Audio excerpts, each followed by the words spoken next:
Welcome to Meet the Author, where you can join in on insightful conversations with best-selling and award-winning indie published authors. Your hosts today are Rob and Joan, who themselves are indie published authors, book publicists, and paranormal investigators with Tampa Bay Spirits, based in Tampa Bay, Florida. Thanks for dropping by. And now, on with the show. Hi, I'm Rob. And I'm Joan. Welcome to our show. We're so glad that you're here, whether you're watching us on one of these channels as a live vodcast, or if you're watching the vodcast later, or if you're listening on a podcast when we produce it as a podcast tomorrow. We're so glad you decided to join this audience. Let's see. Joe Conjol says, hi, Rob and Joan and the Texan team. There you go. We Hello, are Joe. Texan. George Dismuke says, okay, I'm here. I've been looking forward to this one all day. Hello, Caleb and Linda. Roxanne Charles are here too. Marjorie Deering says, hello from Wisconsin. I hope you're not roasting there in Texas. Yes, we are. Yes, we are. We're all well done. We're not half baked. We're completely baked. Well, some of us are half baked. But anyway, I want to remind everybody following our show, the Voice of Indie podcast is on tonight, featuring author Alicia Butcher. And that's with Beam Weeks and Gary G. Stay tuned for the little tutorial at the end of the program to show you how to get over to Voice of Indie. Episode rewind this Saturday right here at 5:30 p.m. Eastern Time, 4:30 Central. Author and mystery writer Joy York, episode 86, The Bloody Shoe Affair, is going to be aired.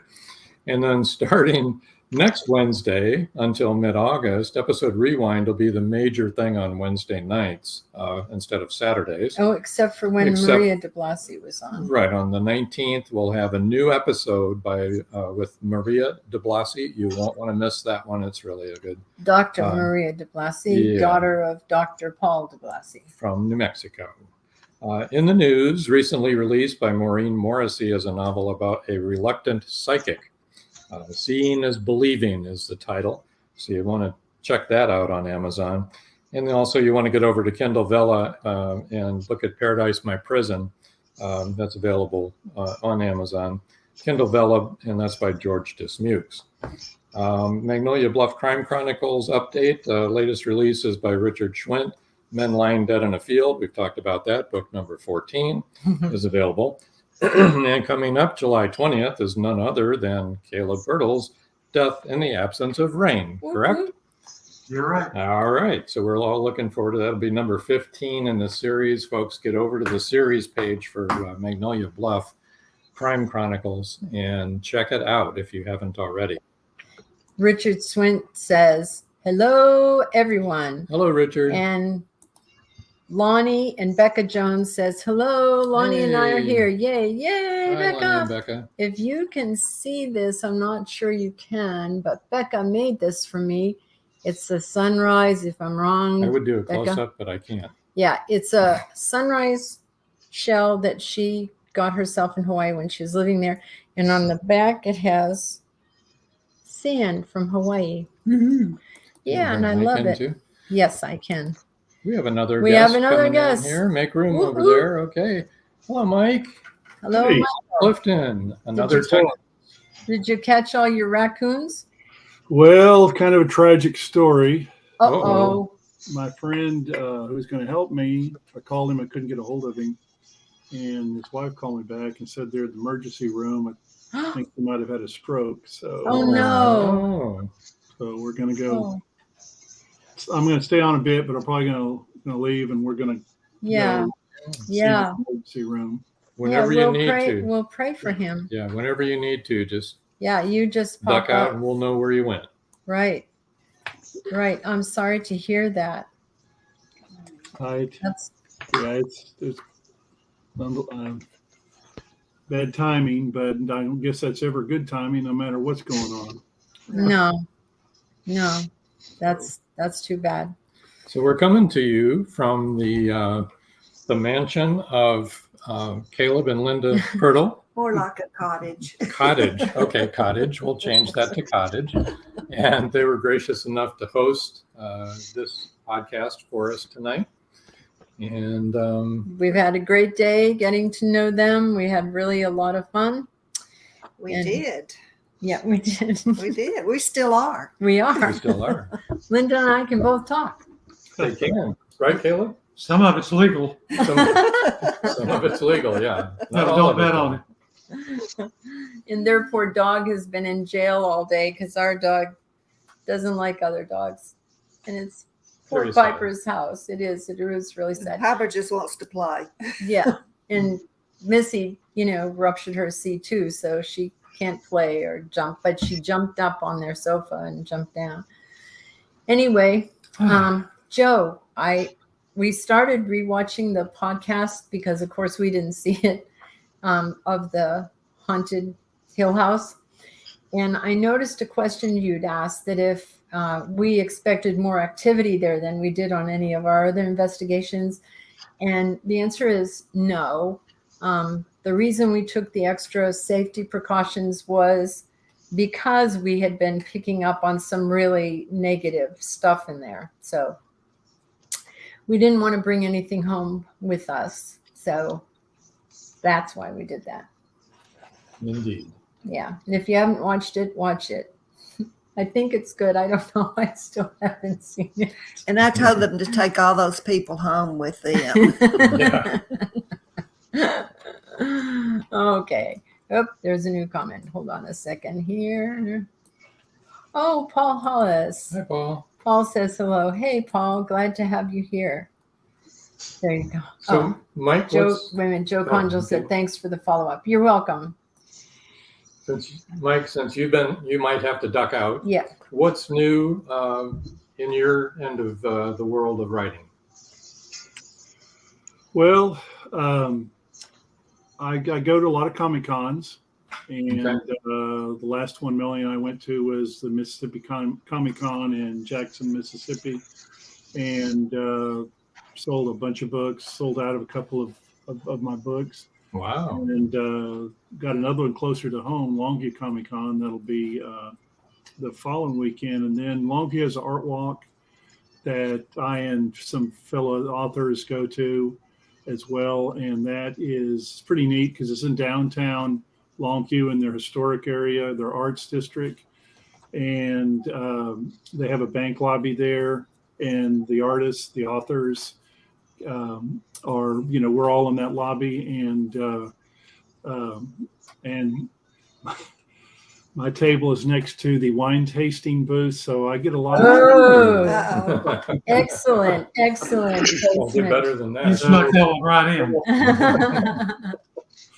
And I'm about to finish my 8th book. Pringle Prawn is the name of it. Prawn as in, small. It's really a forest fairy kind. It's a really neat. It's kind of like the Treasure Hunt Club in that it's sort of a contemporary setting, contemporary characters, but with a kind of a fantasy magical twist. And so it's probably the funnest book I've written in a long time, and I'm hoping to get it probably out for publishing sometime in August. But I work at a slow pace because I got lots of things going on. So who knows? I'm gonna try. Can you tell us the title again, Mike? It's called Pringle, Pringle, Prawn, Prawn. And Pringle is a forest fairy, and she's about 6 inches tall until until she comes to the world of the main character, which is here in East Texas. And the longer she's here, the bigger she gets. She starts to metamorphose into a adult-sized woman. The longer she's away from the world where her magic belongs, instead of in the contemporary world that we belong in. It's kind of a romance story too, but it's like I said, it's a fun book. And I've gotten the critique group that I belong to. We've been doing this for years now, and I've gotten a better response from them on this book than I think any that they've critiqued up to this point. So I'm pretty excited about that. That's great. That is great. We do have a couple of comments. George Desmuke said, "You got to be careful. Evil things will follow you home.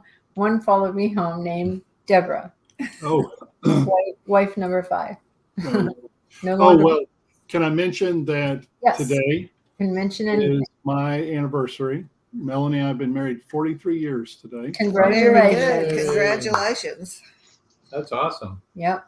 It's good to make Proud it for that you. way. Joe Conjal says, "Hi, Mike. I've seen your Comic-Con pics on Instagram. Seems like a good venue to sell books. I never considered that. Is it expensive to have a booth there?" They're going to range from about $175 to $250 for an artist. Now, vendor booths, the ones that have, a lot of a product to sell, theirs is much more expensive. And it also depends on the comic cons that you go to. Some of the bigger ones, like what was the Dallas Con that was just they just had that several weeks ago. Yeah, Fan Expo.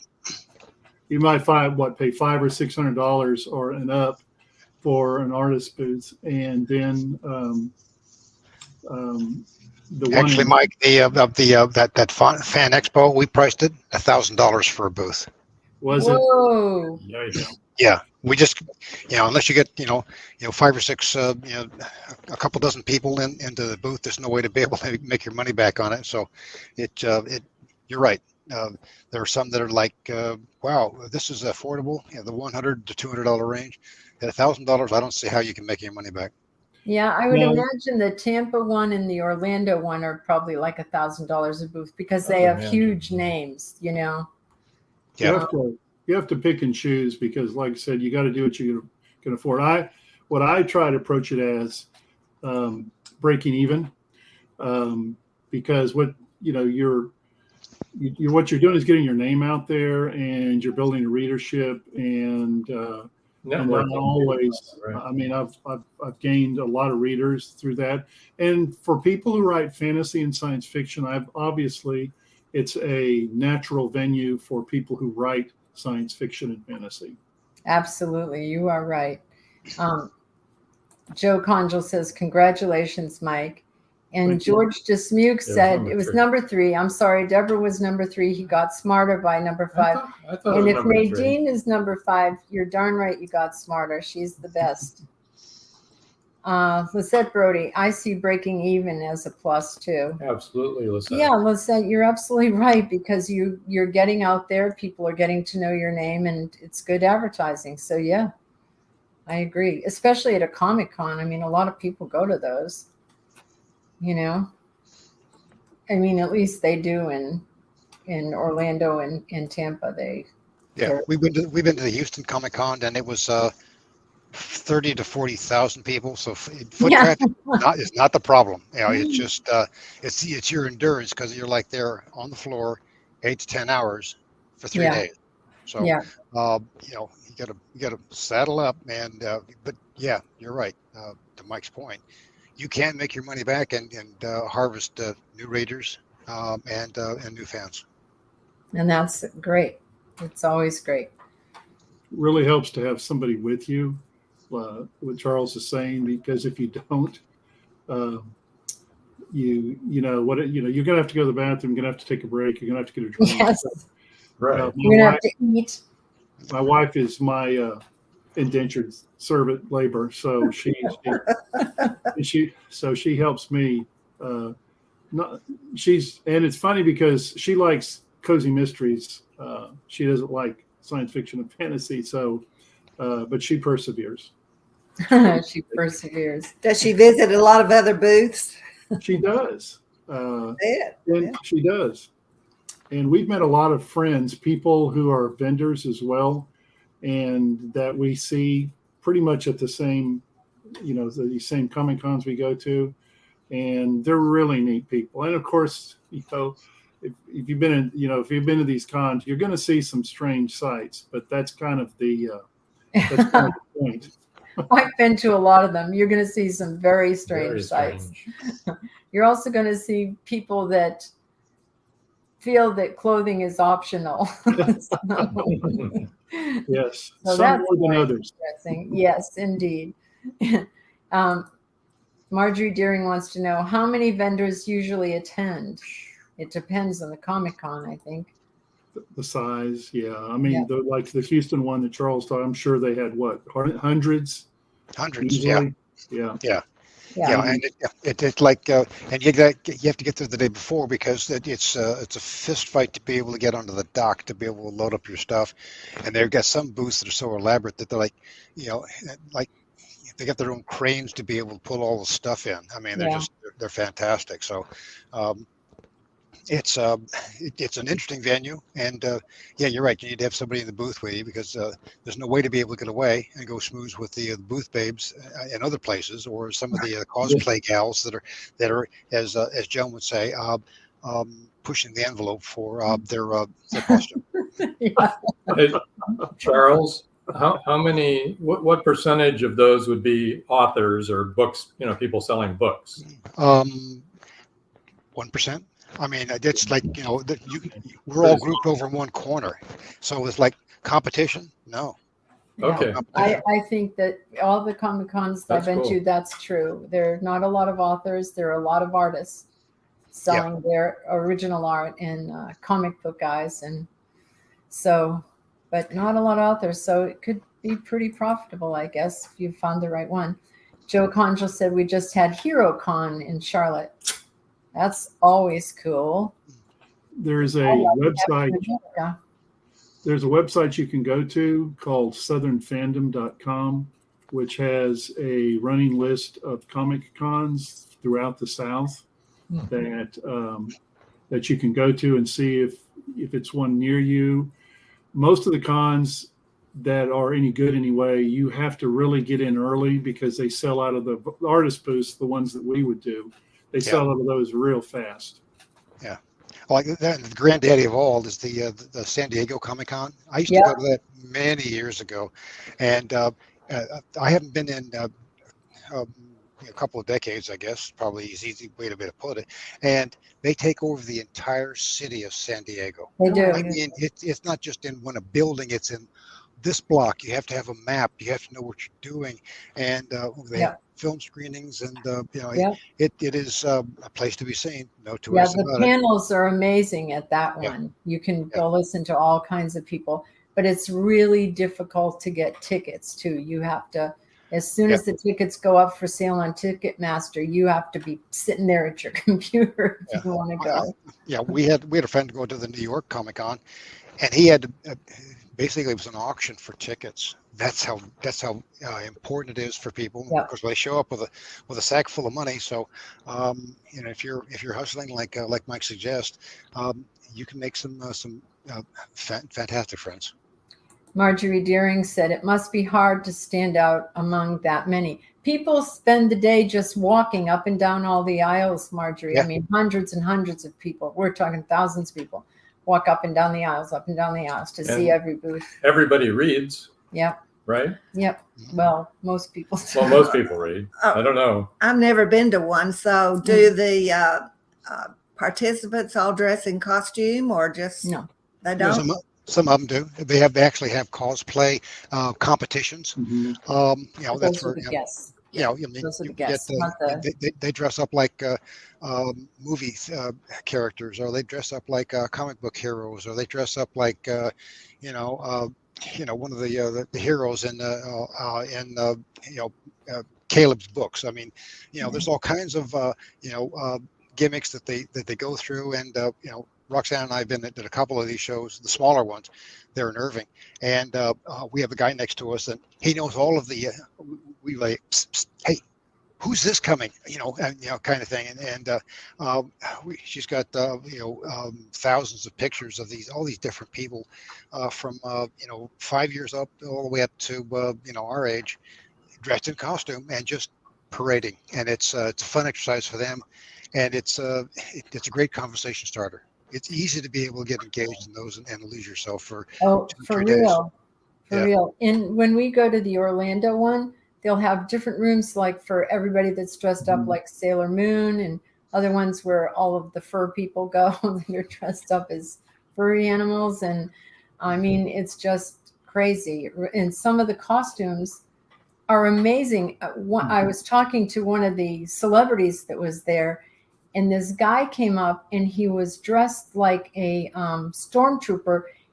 And the celebrity was like, okay, wait a minute. Did you make that yourself? And the guy said, yes, I did. He did it in a like a auto shop. It was incredible. It looked just like a stormtrooper. Right. These people go all out. They spend thousands on their costumes. Oh yeah, yeah. And there's actually especially vendors there at the shows selling art props to go along with it. You know, fake weapons, Exactly. you know, things that were like, okay, this was in Star Wars, and this, you know, it's like, you know, and they have like, you know, they're selling it like crazy. What I found though was anybody dressed up in a cosplay outfit didn't have any money because they spent all their money on their costume. There you go. Yeah. I'd love to buy something, man, but I spent all my money on my costume. So can I just look at your stuff? And I'm like, yeah, sure, fine, whatever. Well, that sounds like, Charles, that sounds like the fella that was in the booth next to us at Haltom City. Yeah. I asked for his business card, and he said, I don't carry them. Just take a picture of my poster. That's it. Take a picture of my poster. He was very creative.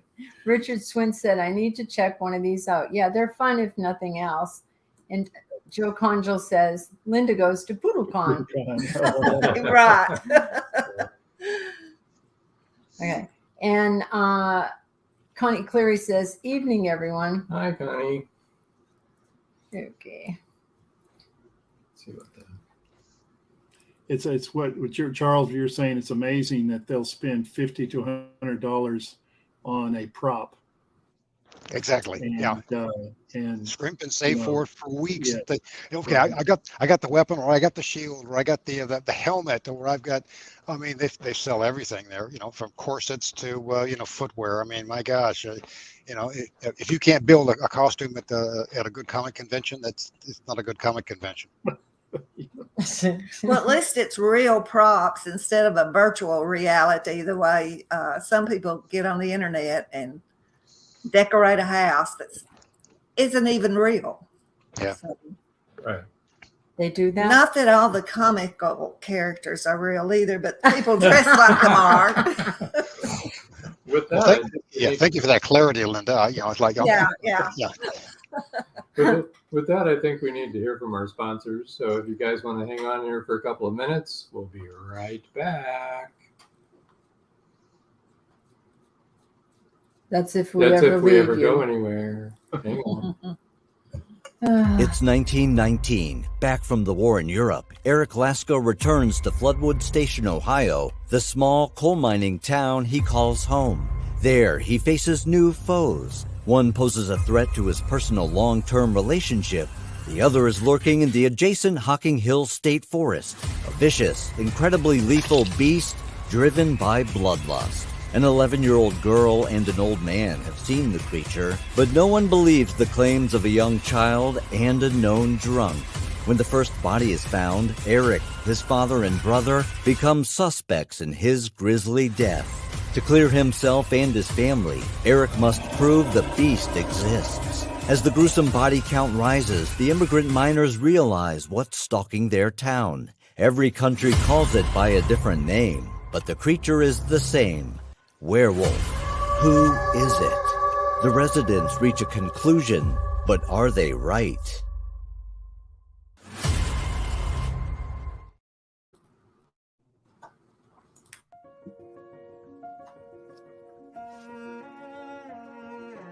Mystery hovers in the Magnolia Bluff Public Library.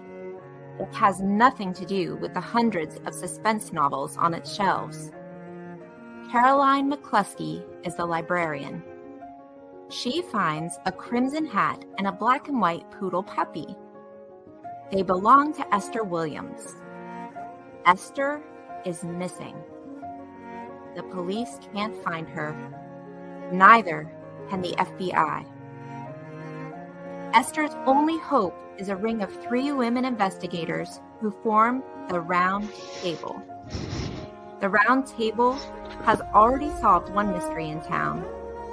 But this time, a woman's life is at stake. The Doggone Diamond Dilemma is now available on Amazon.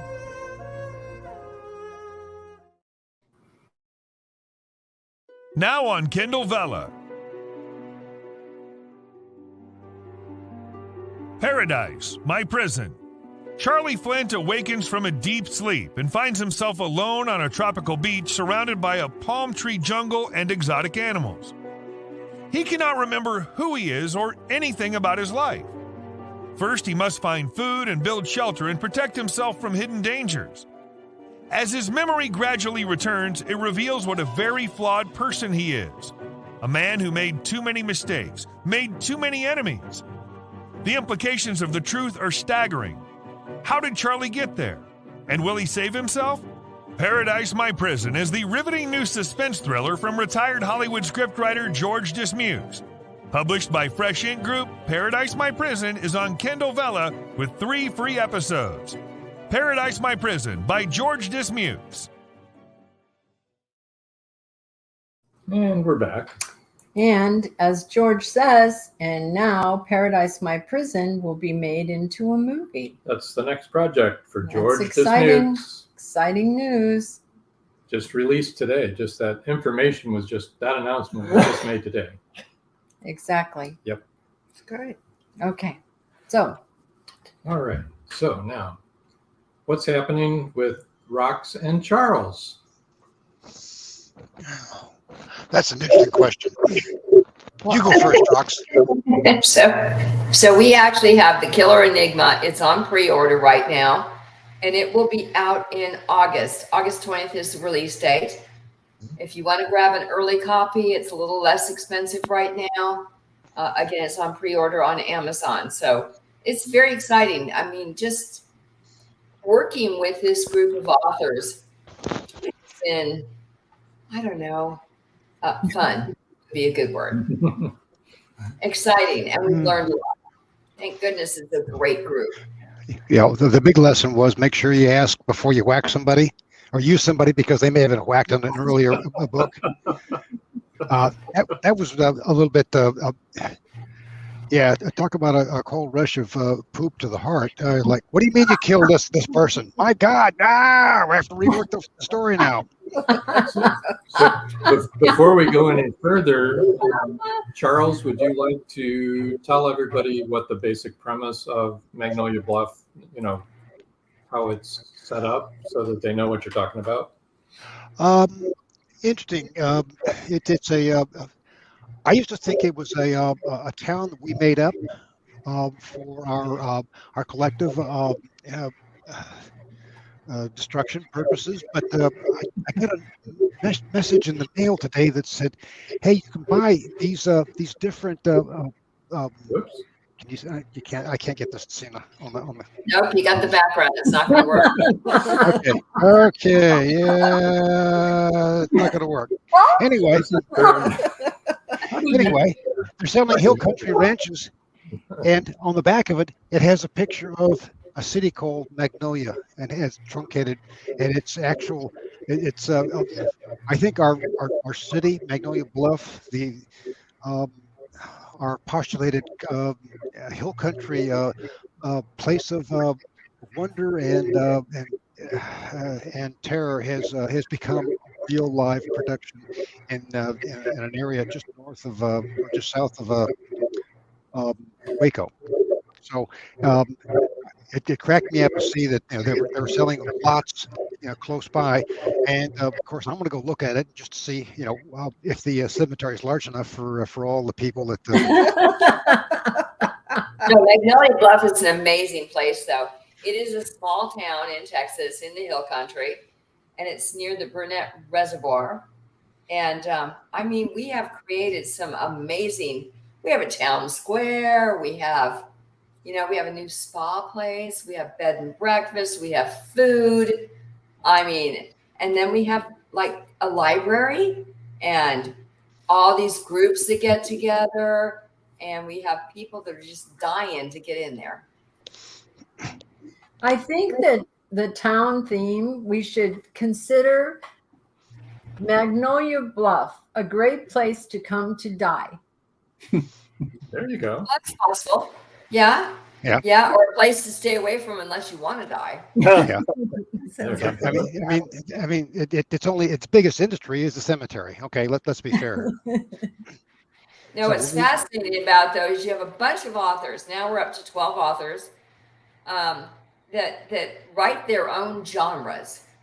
So, you have people that certainly write really excellent cozy mysteries like Caleb and Linda. And then you have us that add a little, thriller element into our books. And then you have, Cindy, who has a little paranormal going on with some really fun music in the mind. And so you get a really good variety. And we have, it's really exciting. So The Killer Enigma is releasing in August. And who's got sample chapters at the end of our book?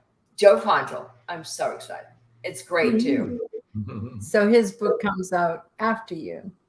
Yeah. Yep. Oh, Joe has a great thing. First he says, wow, cool, George. It is. It's really, really exciting. I think this is a good idea. Paradise, My Prison as a movie was a great idea. Joe Condrell says, Magnolia Bluff. People are dying to visit. There you go. But each story has so many twists and turns, and it's a shame because some of the people that we thought originally were really good people, they have evil in their hearts. We won't say who. Oh no. And, Yeah, and we don't know that other people created. So if you created a character, they're yours, but we might use them. Yes.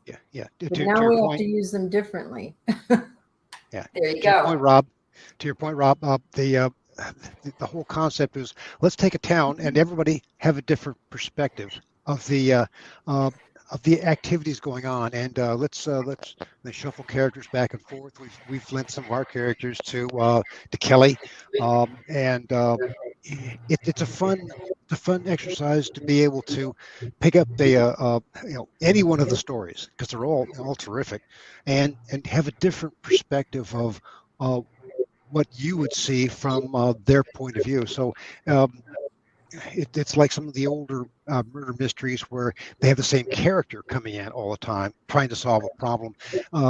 This one, we've got several different characters, different points of view, but they're all focused in the same city. So Magnolia Bluff is that city of focus, and that's where the character exercises are so interesting because you might see the same characters, you might see some different ones, you might see the psychological thrillers that Richard Swint does that I find very interesting. So it's a fun way to look at something through a different lens from each book. And there's It is. And then we have Cindy, and she once said, it's very interesting because your take on some of the characters is very different than my take on some of the characters. And it's just like living in a small town. We all react to people in different ways and perceive their intentions, their whatever in a way that relates to us. So, I mean, it's true. They're all very different perspectives, and yet it's the same person. Yes, and that's real life. That's what's so cool about Magnolia Bluff is that if you have a city of 10,000 people, you have 10,000 perspectives and can all watch the same thing and come back with a slightly different story about what they just saw. So, yeah, it's awesome. So we have 14 titles so far, and number 15 is coming out here pretty soon. Caleb? With Caleb. July 20. July 20. July 20. Yeah. That's It's death in the absence of rain. That's what it is. That's exactly what it That's is. what it says on my paper. Death in the absence of rain. You want to tell us a little bit about that, but don't give away any spoilers. Well, if anybody knows anything about Texas in July and August, they know that we're scorched. It's a scorched earth world. Mhm. You get up in the morning, you look at the sky, and it's yellow. You look at the grass, it's turning yellow. You look at the flowers, and the ones that were yellow are now brown. And you look at the sky for rain, and you can tell immediately there ain't going to be no rain. It's that part of Texas, that part of the year when you have churches get together and pray for rain. And sometimes it works, and sometimes it doesn't. And then the basic plot is Magnolia Bluff is surrounded by Burnett Reservoir. It is a great fishing lake. It is the watering hole that's huge, and it kind of keeps everybody wet this time of year. And now they get up in the morning, they gaze out at Burnett Reservoir, and it's drying up. Cakes of mud, dry earth. You wonder if there's anything ever coming back to life. And slowly you realize that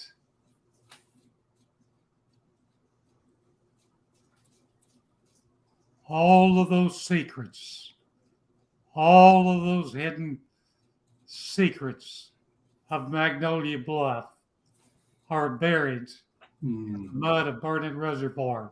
And you never know who's guilty, who's innocent, who needs to run, who needs to stay. But slowly and surely, those secrets begin to expose themselves.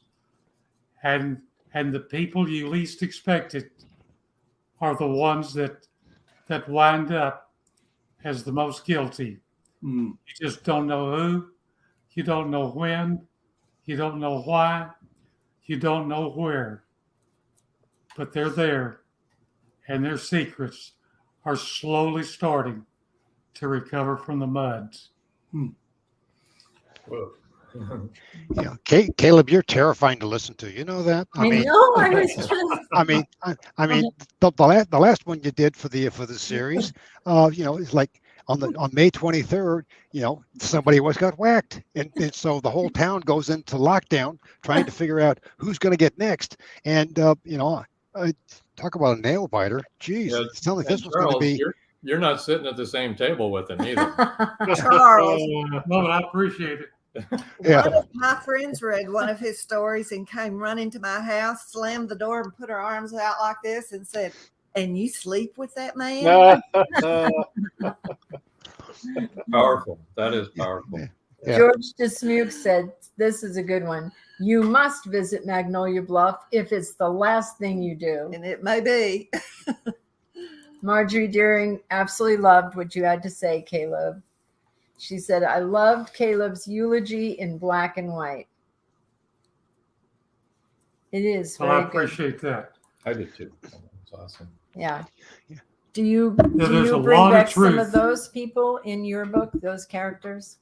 There's a lot of truth in eulogy in black and white. I'm an old newspaper man. I go back 40 or 50 years in the newspaper business. I publish small town newspapers. I publish large newspapers. And it doesn't make any difference what size of town you're in. There's somebody there who has a secret that nobody knows about, and it raises its ugly head, and the town is forced to live with it or die with it.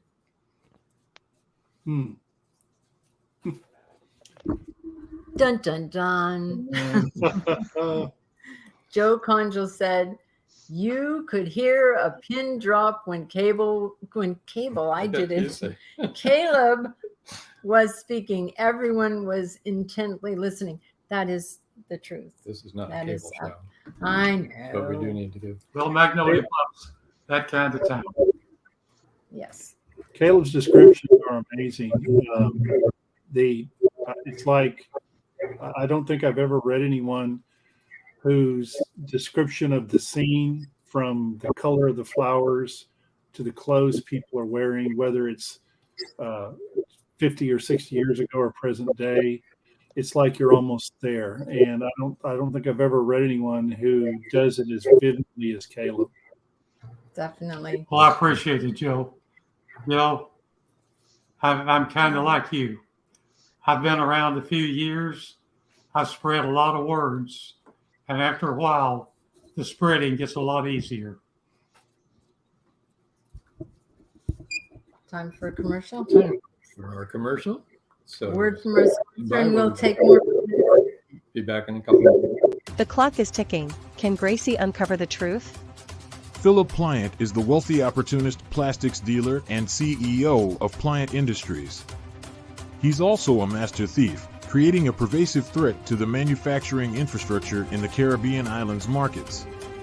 With the cartel as his stealth client, the naive city leaders have been seduced, enabling the production of more than three-dimensional building materials.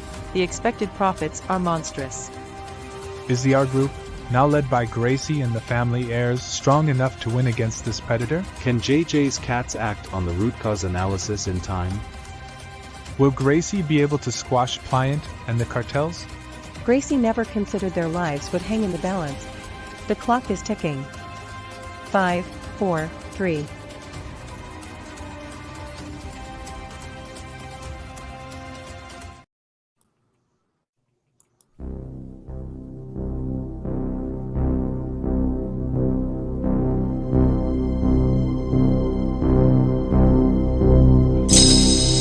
First, there was Siren Song, then Siren Song 2.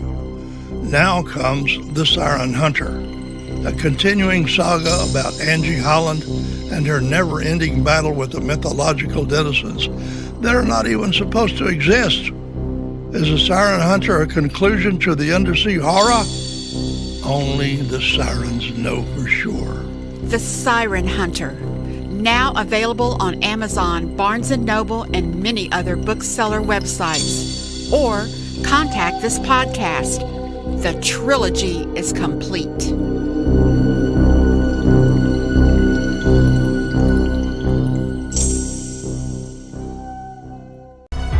Madison Jackson loved being a cop. A young girl is raped and murdered near Burnett Reservoir. Madison vows to get justice for the child. Madison travels to the heart of Mexican cartel country.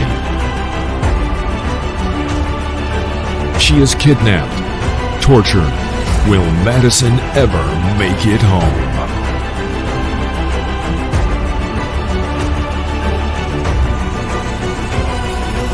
Justice by Kelly Marshall, only at Amazon.com. Welcome back. I had to leave. And Marjorie Deary said, I still think you need a lazy Susan for that mic, LOL. True that. Okay, Linda, you're up. Okay. I'll talk a little bit about Magnolia Bluff. I agree with all the comments that everyone has made thus far. We do have a lot of characters, and the authors present them with different perspectives. But I like the camaraderie of all the little different groups. The blue bloods, those who were born there, grew up there, lived there, are being invaded by newcomers. And each of those newcomers has come to Magnolia Bluff with a background that perhaps they don't want anybody else to know about. And then my next Magnolia Bluff book is going to be a retreat for a bunch of girls who went to high school together. It's going to mirror Chaucer's Canterbury Tales, and we're going to find out something about each of those women. And some of the stories are funny and some of them are sad. So I can't wait to get it started. I've got it all up here right now. So all I need to do is put it on paper. And of course there'll be a poodle. You know, there has to be a poodle. Ooh. What color poodle this time? Oh, they're all black and white. Oh, well, naturally. Yeah. The Black and White Poodle Club. Well, you in Magnolia Bluff. In Magnolia Bluff. Yeah. Yeah. The other poodle was all white. All white. Yeah. And such a good boy. Okay. There we go. Joe Conjal says, wait. Sorry about that. Joe Conjal said, doing that is so true. All the newcomers have a secret of some kind. Yeah, that's why they're coming to town. Yeah. Well, they all want to start over and forget about their past or push it behind them. And they think they're coming with a clean slate, but you can never run away from your past. It'll catch up with you every time. And Richard Twin said, wife of both? Wow. Not sure about that comment. We need some clarification on that. What it looked like was wife of Bath. That's what it looked like. Yeah. Is that it? I couldn't see it. I don't have my glasses on, Joe. I do, but they're not Richard. working. Oh, wife of Bath. Oh, I guess you guys were editing it. Yeah. So it was Okay. that, Canterbury Tales. Of course, I kind of like, my favorite is The Pardoner in Canterbury Tales. So I'm going to have one of the ladies be a judge or an attorney. And by the way, these are real people that I'm writing and including. They are my high school girlfriends. And I have written permission from each of them to use their first names.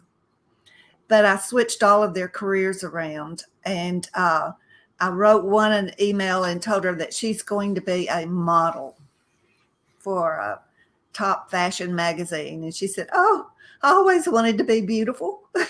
So I think they're going to enjoy it as much as I'm going to enjoy it. Yeah, and Richard Swin said, Bath, Canterbury. Yeah, I finally got it. I was like, wife of Bath. Yeah, Canterbury Tales. Thank you, though, Richard. T-shirt design from George Dismute. I survived Magnolia Bluff. There's been nobody to buy it. There's nobody left. Well, maybe we'll have some tourists come in. Just passing on. I mean, through. Passing on. Passing through as they're passing on as they're passing through. I guess we're going to have to develop a museum, a wax museum with all of our former characters. There you go. But in the heat in Texas, it will melt. They'll melt. Yeah. Ain't gonna work. I know. Well, we have a lot to look forward to, don't we, in Magnolia Bluff? We do. And we have our own paranormal team coming into Magnolia Bluff. Yep. The first of the year, but yeah, at that point there should be quite a bit of activity. Mm-hmm. I think Rox wanted to say something. I was going to ask, when is your book coming out? Ours? Or Linda's? Linda's. Oh, mine. No, I know Linda's. Joan and Rob. January. Nice. Okay, good. And then there'll be a lot more dead people there. That cemetery has all the land it needs, it seems. I think we're going to have a columbrium where you bury the ashes, because we've run out of room. Unless they buy some more land, the city does. Well, if Burnett Reservoir is drying up, start burying them in there. Well, and we had a winery. Now we've got a new winery. People are just taking to all the wine because they can't handle all the mystery that's coming out of Magnolia Bluff. You have to drink a little bit. Or a lot. George says, I don't have an A left, but I survived. And Lizette Brody said, you're all doing an outstanding job with the Magnolia Bluff series. Yeah. We're in the middle of the Texas Hill Country, which is very famous for its wines anyway. So it's like a perfect kind of thing to do. Yeah, we could have a wine tour sometime in one of our stories. So maybe my girlfriends will do that. Yeah, and we have in our book Blue Bonnet Festival, because we know that everybody in Magnolia Bluff loves festivals. Yeah, they wear blue Cindy bonnets. told us that. Yeah. No. No? No. Oh, okay. Oh, those are flowers. Yes. Oh, okay. All right. Yeah, you'll have a wine festival tour. And on the third winery, you'll find a body at the bottom of the second keg. Oh, wow. Don't doubt me. It'll be there. Yummy. That would be excellent. Oh, George Conjal says, maybe someone should put a Loch Ness type monster in the lake and then feed it the corpses. Oh, Joe. Oh. Oh, Joe, the only thing that will live in that lake is catfish. Just catfish. Yeah, because they feed on their bottom feeders. Right? Got that. Yeah. Well, we're talking about this August 16th. We're going to have Magnolia Reveal Part 3 with Breakfield and Burkey, Joe Conjal, and C.W. Haas. And that's our regular show, Wednesday, August 16th, 7 o'clock. It'll be our next live show. Except for Maria de Blasi on That's July not a live 19th. show. That's Well, that is a new pre-record. episode. You're right. Yeah. It's a pre-recorded new episode. But our next We were live show, when we did it. we still are, I think. We may not be after well, this you show. haven't been to Magnolia Bluff yet. No. No, but We're on the way. We're in the same room with a couple of authors. Joe Conjal said body disposal plan. Yeah, but we're staying right now in a town called Weatherford, and I have never seen a little town have so many cemeteries. I mean, there's a lot of cemeteries. More cemeteries than churches. If you lived in Weatherford, you'd look for a cemetery too. We went investigating the cemeteries with our other teammates. It's a neat town. There's some really old cemeteries, some really old graves from the 1800s. So that was fun. And the inscriptions on those old headstones is always very interesting. Right, right. What I find hard are the babies and the 3-year-olds, and and then their mom's buried beside them, and it's mother of those. Oh yeah. And during that flu epidemic, there a lot of them died that year. So right. That kills me every time. Well, and it was a hard life back then. It was. It was. It's a hard life now. I can't imagine living in this part of Texas with no AC.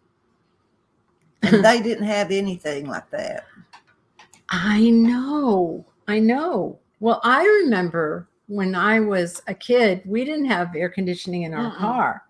And I think about it now when we're in our car, I'm thinking, holy cow, Everybody yelled at everybody because all the windows were down. Yeah. And you couldn't hear anything. I couldn't do it now. No. You're lucky. Linda, you're lucky. My dad made us roll up the windows. We didn't have air conditioning, and he was too proud to say, he wanted everybody to think, we got air conditioning. We're all sweating like dogs in the car. But he won't. So, we didn't get to roll down the windows. Caleb has a story about like that in a small town. Yeah, Linda and I grew up in Kilgore. Had all the girls in Kilgore tried to look like beauty queens. The only thing, it's summertime, it's 110. They didn't want the boys to think they had cars without air conditioning. So they would put on their lipstick, drive around town, honk at all the boys, wave at everybody, and then race to the city park and put lipstick back on because it had melted on their chin. It rolled down the windows, and that, we didn't have push button. You had to actually physically roll down the window, stick your head out, and get some air. When the handle broke off, you were in trouble. Trouble. Okay, so that's the mic squeaking. Sorry about that. George Dismuke says, George Dismuke says, a stiff a day keeps the creature away. That's true. That's true. And then Marjorie Deering says, it's neither here nor there, but they should bring the fly windows back in cars. Those worked great. Oh, yeah. I remember those. Yeah. I like the AC, to be honest. I really need to bring up how we can reach everyone. Yeah, why don't we get a little of that in here? Okay. You want to read that? Yeah, Caleb and Linda's website is www.kaylaandlindapirtle.com. And to reach Caleb on Twitter, it's at Caleb Pirtle, Pirtle. Caleb is Caleb, right? Not Cable. Not Cable. Yes. Right, it's Caleb. Definitely. Caleb. And on Facebook, it's Caleb J. Pirtle. And Linda on Facebook is linda.pirtle.10. And then for Breakfield and Burkey, their websites, enigmabookseries.com and roxburkey.com. That's roxburkey.com. And for on Twitter, for both of them together, it's 1R at 1R Burkey and at Enigma Series. And on Facebook, it's roxanne.burkey.50 and the Enigma Series. That's where you can get a hold of all those folks. And notice how cleverly I had him read it. Usually I have to. You notice how cleverly I didn't spell everything. And we would like to thank everybody who took the time to send in comments tonight. Absolutely. Your comments made the show. Absolutely. It made us glad we're here. Exactly. Yeah, we love the hazing on live mic. It warms us. Thank you. Thank you. Yeah, it's always nice to be hazed, huh? We love the comments. If we didn't have the comments, we wouldn't have a show practically. They are what make. I love that our audience can comment. Comment I love driven. it. Yeah, yep, it really it is. Lizette Brody said, glad to be here when I can. We're glad to have you whenever you can be here too. Lizette, who's an author in her own right, very good author, I might add. So, yes. Charles, would you have anything else you would like to share with the wonderful people listening? No, we're just working on the next story in the Enigma book series, the second edition in the Enigma Heirs books that we're working on. The new techno thriller series that we started with Tracer that you were so generous to be able to put on the show and advertise. So thank you.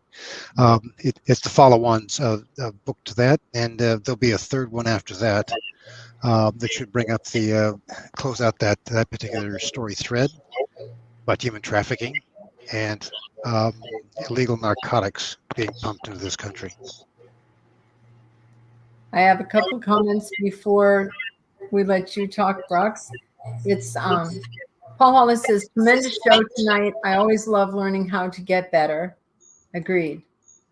And George Dismuke says, Caleb rules and Linda is his boss. You really understand life, George. Wow. George does. He's our guru. Yeah, he's married to Nadine. She's a force to be reckoned with and a very compassionate, sweet person. Yes. Now, Rox, do you have something you'd like to say before we sign off? I just want to thank you for hosting us all. You guys are terrific, and we love you as hosts. So thank you very much. Linda, Caleb, we got to get together soon. We do. Yep. We do. It's been too long. Sorry we couldn't get to be with you, Charles, but got crazy. Sometimes it works, sometimes it doesn't. Yeah. Before history rolls over it, Joan, I love the way you do that Jedi mind trick on Rob. That is so cute. I mean, like, he doesn't need to know the answer to this. this is not the droid you're looking for. And he just goes, no, yeah, you're right. Okay. So, I need you to teach me how to be able to do that Jedi mind trick. That is so cool when you pull that on Rob. It just cracks me up. It's awesome. Makes things very smooth. Happy wife, happy life. Joe Conchel says, great show tonight. Thanks to Mike, Rox, Charles, Caleb, Linda, and of course, Robin Joan. And our audience. Thanks to them. Thanks all. Everybody listening to the podcast afterwards. We're over 36,000, I think, now downloads of just the audio portion. Yeah. So all the different countries that people are listening to, thank you for listening. Pass the word. Absolutely. Share the show with other people, and we appreciate that. We'll be back. We're heading to Colorado next, and then on to points east, and then to points back south again in Tampa by mid-August. So we won't be seeing you live for a while. But, Well, after Colorado, though, we're going to South Dakota. Yeah. It's not exactly east. I'm just saying. Once we get to South Dakota, we're going to go east. I didn't want to bore everybody with this. But then we're going to Wisconsin, when we might have a live pop-up show there. Be sure and take your compass. You'll find. Yeah. And then we're going to go south, and then we're going to go home, which is south. We're way south. We're in Florida. Aren't you So all we're glad south. you heard all that? Boy. And do you really care? You care? I don't think so. All righty then. Well, we've enjoyed having Robin Joan here visiting with us today, and look forward to seeing them again in person. And yes, Rox, the four of us have got to get together soon. So I always have fun with those two. I believe it. I am sure of that. Oh, we always do. Oh, yeah. And we had a great time with George and with Lonnie and Becca and Nadine, and we just had a great time. Richard Swin said, safe journeys, Robin Joan. Thank you, Richard. Thank you. We need all the help we can get. All the prayers, you send them up. We already had a blowout on the trailer. That was not a fun experience. In a heat wave? No. In the middle of a heat wave in downtown Baton Rouge. Ugh. Yikes. So I guess until next time. That's all, folks. Goodbye. Bye.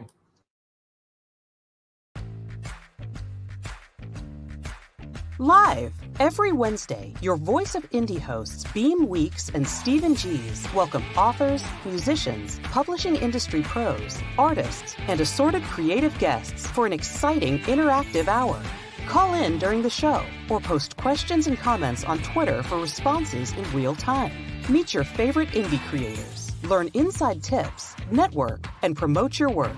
The link for each week's show is pinned on Twitter atop @VoiceOfIndie. And you can receive the link every Wednesday morning in your inbox by subscribing to our newsletter at freshinkgroup.com.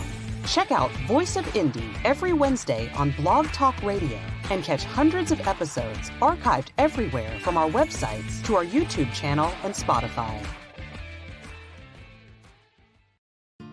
Thank you for joining us here on Meet the Author. Make sure you stay up to date with our show by clicking like, follow, and share. And you can find us on Spotify, iTunes, and more. See you next time on WLFE-DB.com.